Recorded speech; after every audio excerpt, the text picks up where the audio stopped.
Hey, Grandpa. Weknesia ga kindestjen gom skongum gok. Genistatone? Do you understand me, Nui? Cho? No? I ask, what did you learn at school today? We talked about this guy Nostradamus and his predictions for the future. Ah, very nice. We also talked about Mayan prophecy. Do we have any prophecies or predictions as Potawatomi people? Konige, Nui. We had 7 prophecies or prophesizers who came among the Potawatomi people. Cool, Grandpa. Can you tell me about them?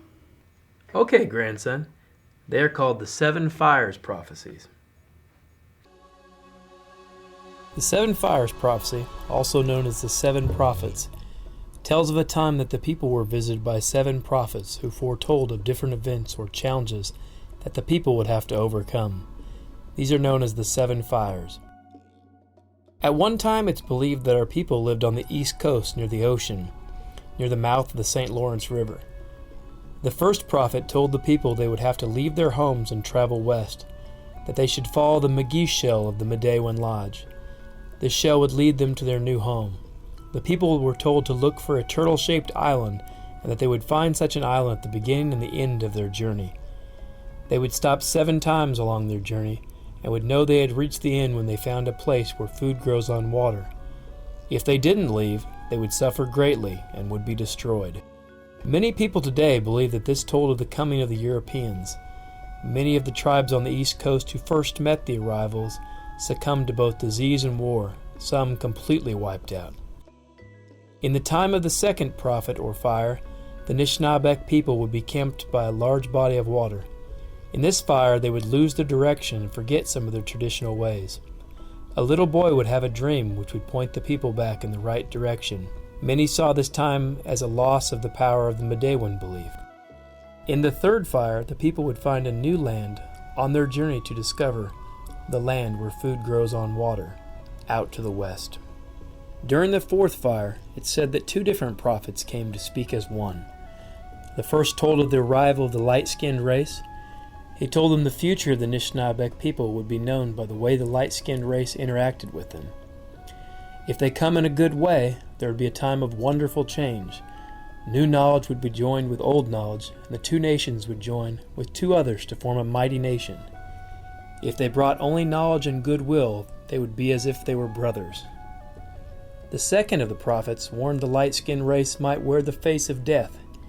He warned the people must be very careful, because the face of brotherhood and the face of death could look very similar. If they come bearing weapons or are suffering, beware. Their hearts may be filled with greed and dishonesty. You shall recognize this is the face of death if the rivers are poisoned and the fish are unfit to eat. The fifth prophet said that during this time there will be a struggle between traditional Anishinaabe values and beliefs and the ideals or values of these new people. As the fires begin to smolder, there will come among the people those who promise great joy and salvation. If the people accept this way and abandon our traditional ways, the struggle will continue for many generations. This promise will be seen as false and nearly destroy all who accept it. In the sixth fire, the sixth prophet told of a time that it would be clear that the promise accepted during the fifth fire was false. Many people will take their children away from the teaching of their elders. The elders will lose their purpose for living, and many will become sick and die. Many people will be out of balance with the earth. Many today see this as the time of boarding schools and the advent of the idea of assimilation.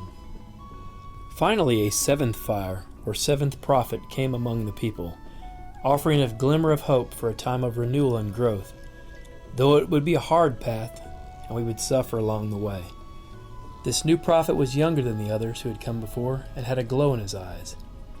He said a time would come where the earth was poisoned, the fish would die, the waters would be sickened, and much of the forests and prairies would be gone. In this new time, a new people would arise that would retrace their steps to pick up the traditional knowledge which had been lost or thrown to the side. The stories that had been lost will be returned to them. They will remember the original instructions given by the Creator, and they will find strength in this knowledge. Their search for knowledge will be a difficult one. Many of the elders will have passed on, and others will remain silent out of fear. Some will point in the wrong direction, and yet others will have awoken in a world with little traditional knowledge to share.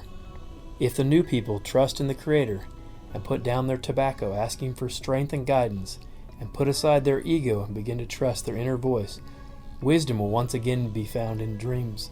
The sacred fire will again be lit. At this time, the light-skinned race will be given a choice between two paths. If they choose correctly, the seventh fire will light an eighth fire of brotherhood and understanding.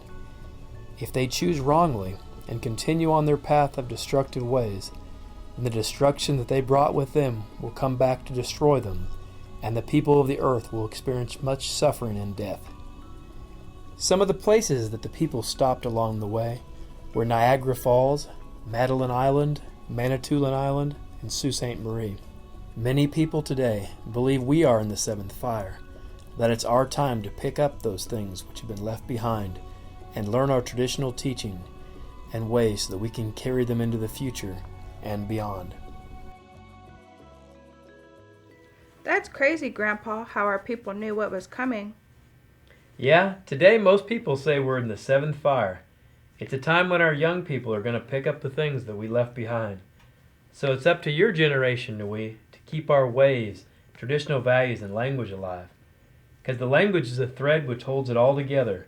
Without our language, we lose our way as a people. Don't lose our language, no Same. Whoa, that's a lot of responsibility. We can do it, Grandpa, don't worry. Nishnabé and Tao, Potawatomi and Tao. I wasn't worried at all, Nui.